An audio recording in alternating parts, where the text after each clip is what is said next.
So I'll be going to Korea in a week. Some of you know, some of you don't, right?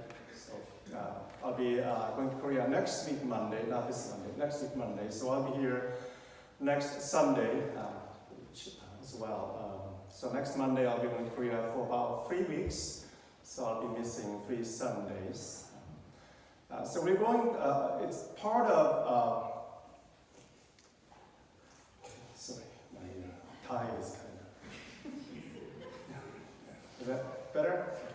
So this is part of this station that we, partnership that we have between Korean Presbyterian Church in Korea and also our United Church of Canada. Part of what it was, it's about 3 years, so just over 2 years ago,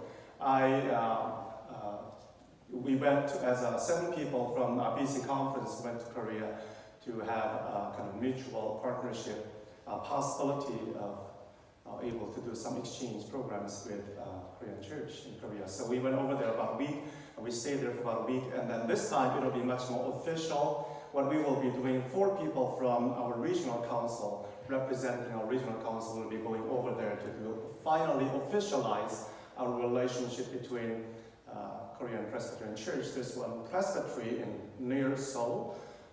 They have about 50 churches, and us, regional council of United Church of Canada, will be doing officially recognizing one another and then doing some future sort of exchange and future kind of a ministry partnership and sharing together. So that's why we're going this week, next week. So it's been like 3 years ago. It's been like we're living in a world where a lot of things are changing, right? And some countries and some cities change a lot. And some countries and some cities change kind of incremental, like gradual change.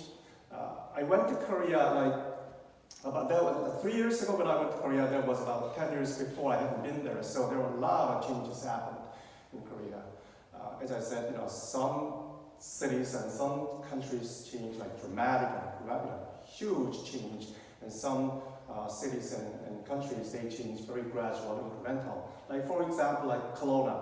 Nothing has really changed much in Kelowna because I lived there for about 12 years, 2005 and 2017. For 12 years, I mean, there are more people and more houses and more wineries and stuff like that. But basically they haven't really changed. Their landscape is still the same. You don't get lost when you go to Kelowna. If you're like 20 years ago, you're still there, you know where you're going, right?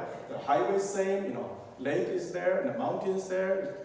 Basically you know where you're going. So it's kind of gradual and incremental change. Where in Korea, where I was born, when I look at it like 10 years ago and like when I came here about 40 years ago, they've gone through monumental, dramatic change. Like the mountains that I used to go for hiking, they're not there anymore. It's like over there is just a bunch of high-rise apartments built there. High-rise apartment. I couldn't recognize that. And the house that I used to live there, not there anymore. Apartments, whole bunch of apartments. There was a stream of water that I used to go there to swim in summertime. And my friends are there, not there anymore. They fill the dirt in the streams and they built what? Apartments. Like school that I used to go to was still there. It was small, but around there, there's all farming and all that area. But then it's not there anymore. It's just apartments. It's like a monument. So when I go there, I get lost. It's like I'm a kind of foreigner, foreign country. I get lost, like dramatic, like a huge change. I mean, we're living in a world where change is taking place every day. And in some places, much more dramatic, and some other places, gradual change, right? We're living in a world of change. And not only around us, but also we go through changes, right? We are not the same as who we used to be.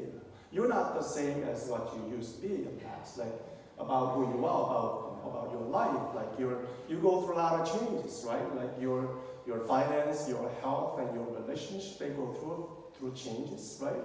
And then your body go through changes, right? And then your face go through changes, right? And I mean, Nowadays, I look at myself in the mirror and I'm kind of concerned. Like, not that I look, horrible or anything, but it's, I don't see that handsome, dashing, young-looking guy that I used to see. It's like there's more wrinkles around my face, and they're much more pronounced. There, more of them, and then also there are some blemishes on my face that they just appear overnight, and they don't go away. I just can't figure out. They just don't stay there, right? And then I notice my hair is getting grayer, and then losing my hair as well, right? All of that.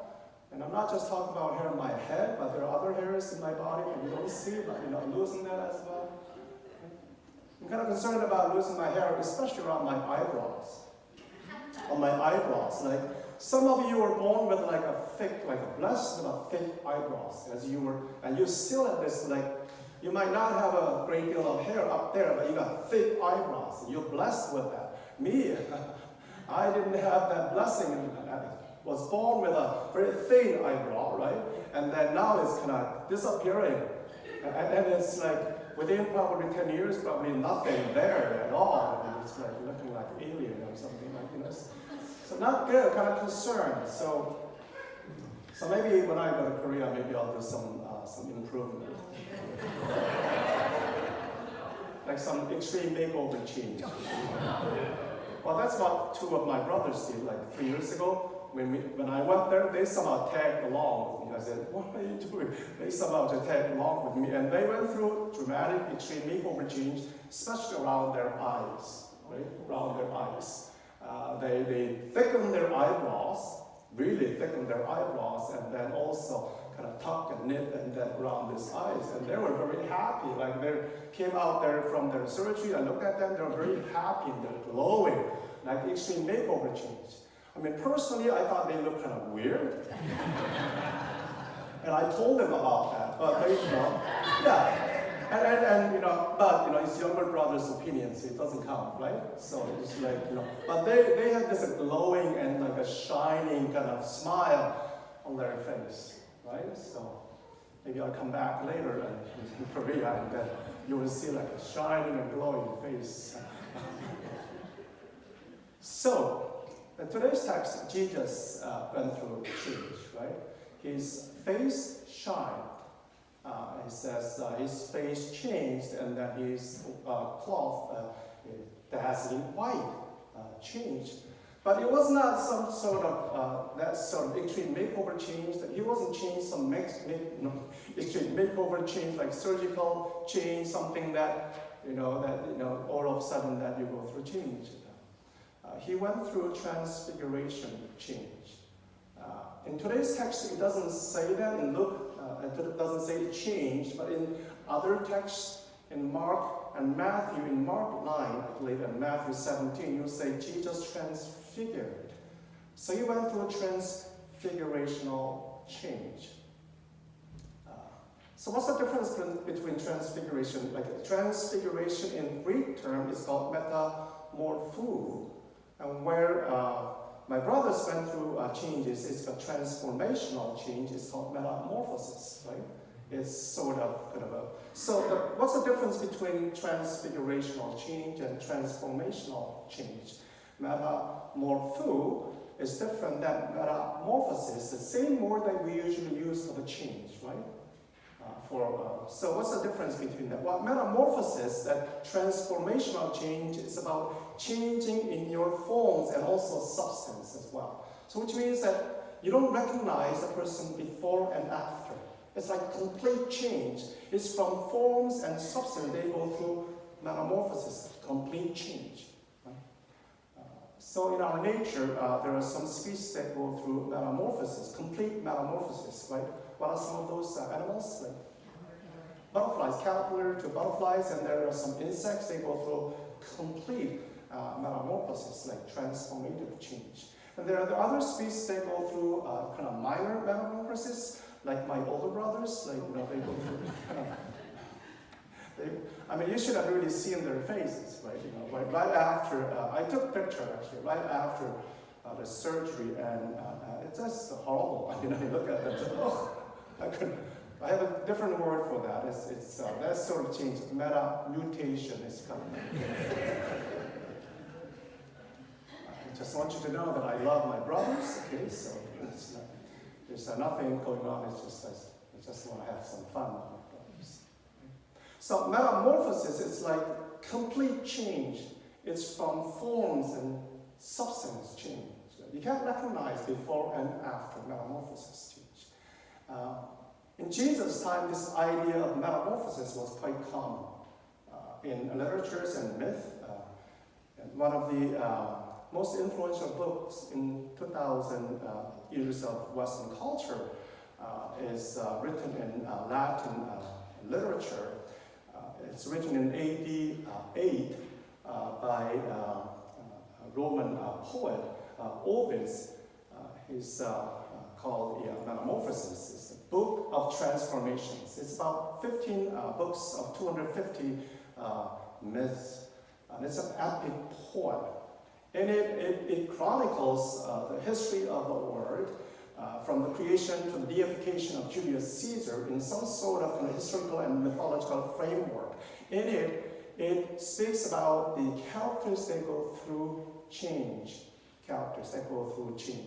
And Ovid, it says, right at the beginning of the book, it says, I intend to speak on the things, on humans that go through one change to different identity. Like human beings becoming inanimate object, and then there are ants becoming human and fungus becoming human. That's metamorphosis. Right?